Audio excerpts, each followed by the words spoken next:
The word intelligence is thrown around schools to describe certain students. I've had straight A's and I've attended various gifted programs and camps. But is that enough to qualify as intelligent? What does it even mean to be intelligent? For students like myself, there's two common ways that schools identify intelligence. First is grades. Grades are crucial for passing classes and pursuing higher education, but are one of the worst qualifiers for intelligence. For one, grades tend to rely on summative assessments such as tests and quizzes. These aim to measure how much knowledge a student has on a subject. However, knowledge does not equate to intelligence. The National Association of School Psychologists makes a distinction between knowledge and thinking. This distinction being that thinking, the actual cognitive function, is a measure of intelligence, whereas knowledge is not.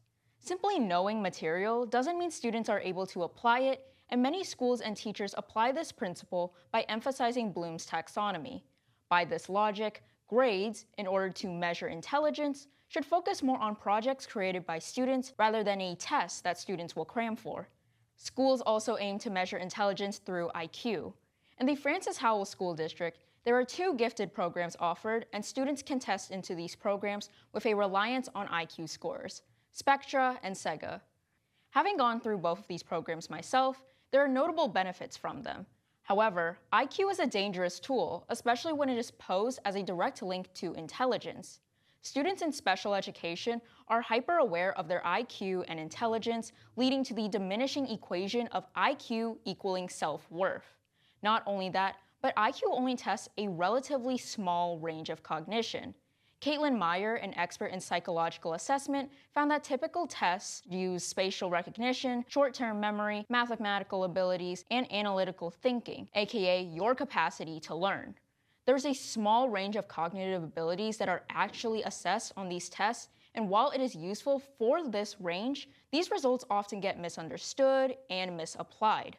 Studies also show that IQ can be a useful predictor of academic success, but become less and less accurate as students get older, and it is not necessarily correlated with lifetime success, and especially not with happiness. So then, what is intelligence? If grades and IQ aren't enough to truly quantify intelligence, what does?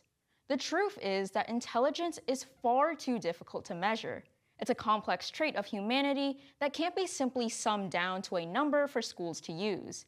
Intelligence is best defined as problem-solving, critical thinking, and logical applications of attainable knowledge.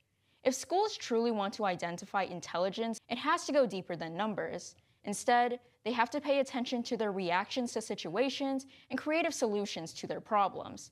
Your intelligence isn't about a score, it's about the greater process. This has been Vanessa Ng for FHN Today, signing off.